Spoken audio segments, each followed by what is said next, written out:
আমরা আমাদের এই আয়াতের শেষের দিকে আলোচনা, যেহেতু 3 সপ্তাহ হয়ে গেছে, লাস্টের কিছু আলোচনা আমাদের বাকি আছে।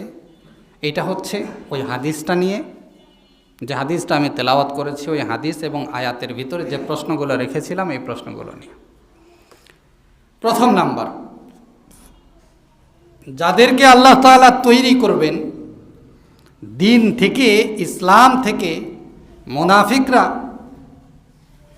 মুসলমানের থেকে পৃথক হয়ে গেলে, নিজের দিন থেকে মুরতাদরা পৃথক হয়ে গেলে যেই সমস্ত গোষ্ঠী তৈরি হবে, এই সমস্ত গোষ্ঠীর প্রথম নাম্বার সিফত হচ্ছে আল্লাহ তাদেরকে ভালোবাসবেন, আর তারাও কাকে ভালোবাসবে? আল্লাহকে। প্রথম নাম্বার বিষয় হচ্ছে আল্লাহ তাআলার ভালোবাসাটা কি, এটা নিয়ে আলোচনা। রব্বে কারীমের ভালোবাসা একদম সংক্ষিপ্ত আকারে আমি আপনাদেরকে বলে দিই।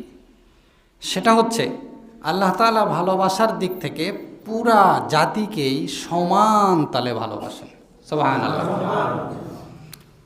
রব্বে কারীম যেই সময় বৃষ্টি দান করেন, অর্থাৎ আসমান থেকে যখন বৃষ্টি আসে, এই বৃষ্টিগুলো কি কখনো বলেছিল আমি আওয়ামী লীগের জমিতে যাব না? কথা কয় না কে? এরা 17 বছর আয়না ঘর কইরা ওলামা একরামকে নির্যাতন করেছে। এরা 17 বছর নির্যাতন কইরা মানুষের উপরে কঠোরতা করছে। এদের জমিতে পানি দিব না, এরকম কি কেউ বলছিল?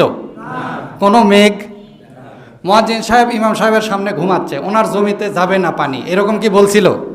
কখনো বলছিল? বলে নাই। এমনি উদাহরণ দিলাম। আচ্ছা, বৃষ্টি বোধহয় বলছিল যে বাংলাদেশের যে সমস্ত হিন্দুরা আছে ওই সমস্ত হিন্দু ভাইদের জমিতে আমি যাব না। যে বাতাস, অক্সিজেন কোটি কোটি টাকা দিয়েও কিনতে পাওয়া যাবে না, সারাদিনে যে অক্সিজেনগুলো নেই, এই অক্সিজেনকে আল্লাহ তাআলা দেওয়ার সময় বলেছিল, বগুড়াবাসী আপনাদেরকে কি বলেছিল যে যারা আল্লাহর নাফরমানি করছে, যারা সালাত আদায় করছে না, যারা যাকাত দিচ্ছে না, যারা সিয়াম পালন করছে না, আর যারা লা ইলাহা ইল্লাল্লাহকে অস্বীকার করেছে, আর লা ইলাহা ইল্লাল্লাহ বলার পরে অঙ্গীকারকে অস্বীকার করেছে, লা ইলাহা ইল্লাল্লাহ বলার পরে অঙ্গীকার যে করা হয়েছে আল্লাহর সঙ্গে, এই অঙ্গীকারকে অমান্য করেছে, তাদের ব্যাপারে কি বলেছিল আল্লাহ রব্বে কারীম যে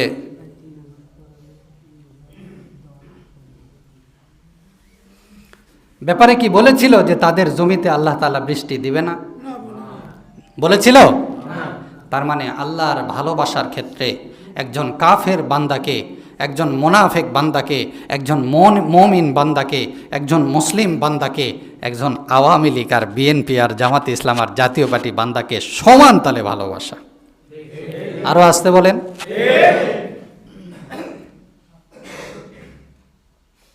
কাফির মুশরিকদের যেই সমস্ত বাচ্চা কাচ্চাগুলো হয়, এরা কি সবগুলো ন্যাংরা? চোখ কানা? কানে শোনে না? তাদের এক চোখ কম?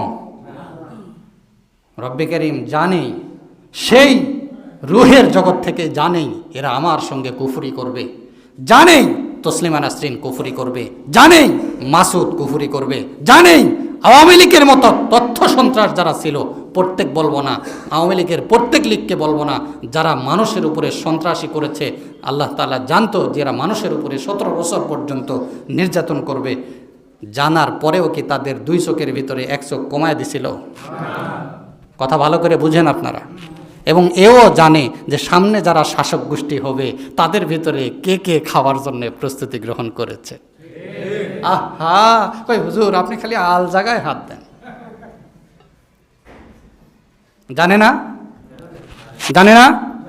এরপরেও কি আল্লাহ তাআলা বলেছিল যে এদের 2 চোখের ভিতরে 1 চোখ কমায় দেওয়া হোক, এদের 2 কানের ভিতরে 1 কান কমায় দেওয়া হোক, এরা মানুষের উপরে জুলুম করবে, ক্ষমতার বড়াই দেখাবে? আল্লাহ তাআলা এর পরেও তাদেরকে ক্ষমতায় নেওয়ার জন্য তাদের চোখ, কান ইত্যাদি সব কিছুর ব্যবস্থা করে দিতে কোনোভাবেই তিনি কমতি করেন নাই। প্রত্যেকে সমান তাহলে সব কিছু সমান সমান দিয়েছেন। ঠিক কিনা বলেন?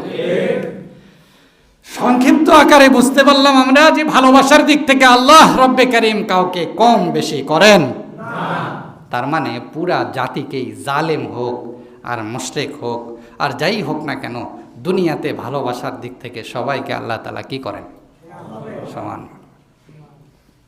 মানে বোঝার জন্য বলছি, বাকি কম বেশি তো কি আছে। নবী ইসলাম, রসুল ইসলাম, মমিন, মুসলিম, তাদেরকে তো আল্লাহ তাআলা বেশি ভালো বাসবেন, কিন্তু তার দেওয়ার ক্ষেত্রে যেটা আমরা দেখি কি নেই, কমতি নাই, সব কি সমান সমান। আসেন এবার দেখি আমরা তাদেরকে ভালোবাসবো। ইউহিব্বুহুম ওয়া ইউহিব্বুনাহু, ইউহিব্বুহুম ওয়া ইউহিব্বুনাহু, অর্থাৎ যে দলটা সারাটা জীবন বিজয়ী থাকবে তাদের প্রথম গুণ হচ্ছে আল্লাহ তাদেরকে ভালোবাসবে, তারাও কাদেরকে ভালোবাসবে, আল্লাহকে ভালোবাসবে।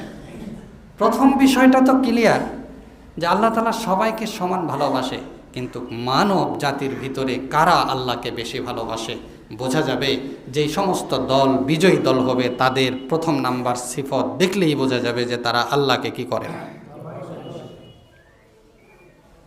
কুল ইন কুনতুম তুহিব্বুনাল্লাহ ফাত্তাবিউনি ইউহিব্বুকুমুল্লাহ।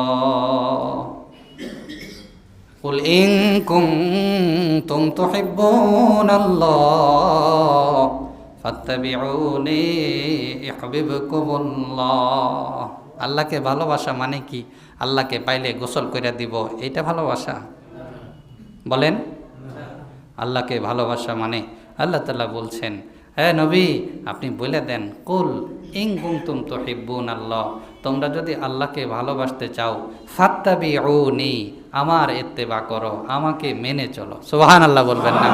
ইউহিব্বুকুমুল্লাহ, তাহলে কে তোমাদেরকে ভালোবাসবেন? আল্লাহ তোমাদেরকে ভালোবাসবেন। ভালোবাসার মাপকাঠি কোনো মানুষ যদি দাবি করে আমি আল্লাহকে ভালোবাসি, তার মাপকাঠি হচ্ছে সে নবীর ইত্তেবা করবে, আল্লাহ রসুলের কি করবে, অর্থাৎ সুন্নাহ অনুযায়ী চলবে। কি অনুযায়ী চলবে? সুন্নাহ অনুযায়ী চলার মানে হচ্ছে প্রথম নাম্বার শর্ত। প্রথম